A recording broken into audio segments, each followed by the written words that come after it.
अक्टूबर month के for academic and GT highly accurate predictions मैं आपको राइटिंग के लिए करने जा रहा हूँ, फिर मैं रीडिंग के लिए भी करूंगा इस नेक्स्ट वीडियो में। तो इनको प्रॉपर्ली अंडरस्टैंड कीजिए। हर मंथ जेन्युइनली सेइंग हर मंथ जो है जो टॉपिक जो है रिपीट हो ही रहे हैं। जो भी मैं टॉपिक्स दे रहा हूँ, इन टॉपिक्स के अलावा मैं कुछ चीजें आपको साथ में बताता हूँ, उनको भी यूज कीजिए। नेक्स्ट सेशन जो है academic and GT is going to start from 15 October. अगर आपके पास प्रॉपर मंथ है 15 अक्टूबर से लेकर नवंबर तक का ये बैच रहेगा, 15 नवंबर तक, 14 नवंबर तक का। तो पूरे मंथ में आप प्रिपेयर हो जाओगे। If you do not have time then you can watch my videos, but if you have proper time then आप क्लासेस के लिए कंसिडर कर सकते हो ऑन व्हाट्सएप नंबर। तो पहले शुरू करते हैं। वेरी हाई चांसेस, मतलब ऐसे टॉपिक जिनके आने के चांसेस बहुत ज्यादा हैं, और बाकी भी आएंगे, बाकी के आने के चांसेस हैं, बट कुछ 10 टॉपिक्स ऐसे हैं जो मैंने बहुत ज्यादा नोटिस किया है कि दे आर रिपीटिंग अलॉट। तो उनके बेसिस पर मैं देख रहा हूँ कि स्टूडेंट्स बेस्ड ऐसे, जैसे यूनिवर्सिटी वाला पॉइंट आ रहा है कि some people believe the university should pay the full cost of tuition fee, tuition because the university education only benefits the student themselves, not society as a whole। so थोड़ा सा अलग type का ऐसे है, तो इसको देखिए, जरूर अंडरस्टैंड कीजिए। सो वेरी अब नॉट से कॉम्प्लेक्स टाइप ऑफ ऐसे, but it's an important type of ऐसे। तो कॉम्प्लेक्स वगैरह कुछ नहीं होता। फिर एजुकेशन ऑफ स्टूडेंट्स के ऊपर गवर्नमेंट को इसके ऊपर लगाना चाहिए टाइम, या फिर एजुकेशन के ऊपर ज्यादा टाइम लगाएं कि एक्टिविटीज के ऊपर। तो अब देख रहे हैं दोनों टॉपिक कितने अलग से हैं, but at the same time education and activities की कैटेगरी में जाते हैं। टीम एक्टिविटीज और कॉपरेशन के बारे में, कॉपरेशन वर्ड बहुत ज्यादा जरूरी है कि क्या जो cooperation type of skills should be taught in schools, और कंपटीशन सिखाना चाहिए इस टाइप के तौर पर। ओके, आ ही गया, चलो कंपटीशन वाला point. So competition should be encourage या फिर कॉपरेशन शुड बी इनकरेज, ये दो पॉइंट्स, दो क्वेश्चन। तो इस टाइप के एजुकेशन फिलोसफी के क्वेश्चंस आपके लिए वेरी इंपॉर्टेंट है। स्पेशली जो ये वाले क्वेश्चंस मैं कह रहा हूँ, ये इंडिया में, कनाडा में, पाकिस्तान में, या फिर अगर मैं नॉर्मली कहूँ इंग्लैंड, जो यूके के तौर पर, यूके एंड ऑस्ट्रेलिया को छोड़कर ये क्वेश्चन ज्यादा इंपॉर्टेंट है। ठीक है, यूके और ऑस्ट्रेलिया, यूके एंड ऑस्ट्रेलिया से अगर आप देख रहे हो तो फिर नेक्स्ट वाले क्वेश्चन ज्यादा इंपॉर्टेंट चले जाएंगे। बट अदरवाइज जो यूके एंड ऑस्ट्रेलिया को छोड़कर ये क्वेश्चन ज्यादा इंपॉर्टेंट है आपके लिए, स्पेशली जो फर्स्ट फ्यू वाले हैं।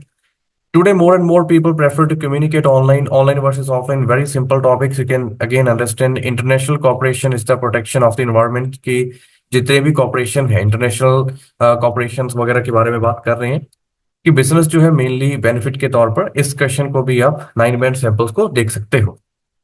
ठीक है, जैसे कह रहे हैं कि इंटरनेशनल कॉपरेशन का जो मेन कंसर्न होना चाहिए that should be to protect environment. बाकी लोग कहते हैं कि वो सिर्फ बिजनेस के लिए करते हैं, कोई कंपनी वगैरह आती है वो एनवायरनमेंट के लिए करती है कि किस चीज के लिए करती है। डिस्कस बोथ व्यूज का टॉपिक आ रहा है।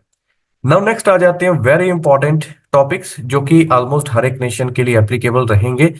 ये वाले टॉपिक में से पिछले टाइम पर इंडिया में, इंडिया से बाहर बहुत ज्यादा टॉपिक्स आए हैं। तो इनको ऐसे मत सोचना कि ऊपर वाले ही टॉपिक्स आएंगे। No, it does not work like that. इनमें से ऐसा कभी नहीं रहता कि सेम डिट्टो टॉपिक ही आएगा। वेरी वेरी ऑफ्टन ऐसा हुआ भी है कि बिल्कुल सेम डिट्टो टॉपिक आता है, बट फिर भी जो है लगभग सेम टू सेम टॉपिक आने के चांसेस वेरी हाई होते हैं। जैसे यहाँ पर अभी देखिए, अक्टूबर के मंथ में, पिछले मैंने पिछले मंथ अक्टूबर के लिए ये वीडियो बनाई थी, और 5 कह रहा हूँ इसलिए, जो अक्टूबर का जो अभी इंडिया में एग्जाम हुआ है उसमें ये वाला क्वेश्चन आया था। सेम टॉपिक आया था, मैंने आपको कार्स एंड ट्रैफिक कंजेशन के ऊपर बताया था, रोड सेफ्टी के तौर पर आया था। जो हमारा रोड सेफ्टी के तौर पर, कार्स के तौर पर, रोड सेफ्टी के तौर पर। तो ऐसा जो टॉपिक है, ऐसे टॉपिक्स हैं, तो ये मैंने पिछले मंथ ही बताया था, जो कि ऑलरेडी आ चुका है। Car ownership has increased. तो चलिए देखिए, इन टॉपिक्स को देखते हैं।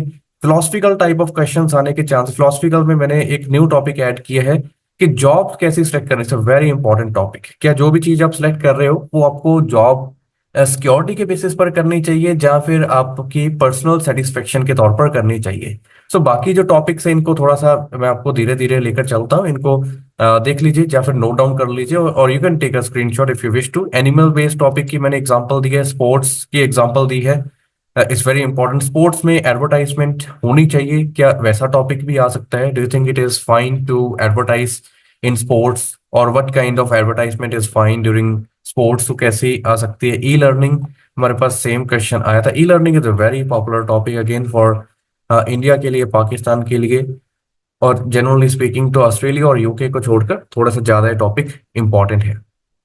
Distance learning programs have gain popularity, same आ गया। सोशल वैल्यूज, टेक्नोलॉजी के ऊपर इन टॉपिक्स को ध्यान में देख लीजिए। क्लाइमेट और research is a very important question. Climate research के तौर पर दो तरीके के क्वेश्चंस मैं आपको बताता हूँ। सबसे पहला तो इस टाइप के क्वेश्चन जो मैंने लिखे हुए हैं, साथ ही में आउटर स्पेस ट्रेवल का क्वेश्चन भी अभी रिसेंटली आया था, साइंटिफिक रिसर्च वगैरह के तौर पर, आउटर स्पेस के तौर पर।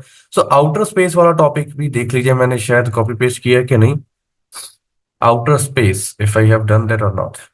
चलो वो मैं आपको इंस्टाग्राम के ऊपर मैं अपडेट कर दूंगा, इंस्टाग्राम के ऊपर देख लेना आप, मेरे ध्यान से निकल गया यहाँ पर। So these are the important topics जो मैंने आपको बताए हैं, इनको रीड कर लीजिए, अंडरस्टैंड कर लीजिए अक्टूबर के लिए। And even for November month इसमें से काफी टॉपिक इंपॉर्टेंट रहेंगे, तो उसके तौर पर आप नवंबर में भी देख सकते हो। So classes are going to start from 15 October, तो आप इसको कंसिडर करना चाहो कर सकते हो। Thank you so much.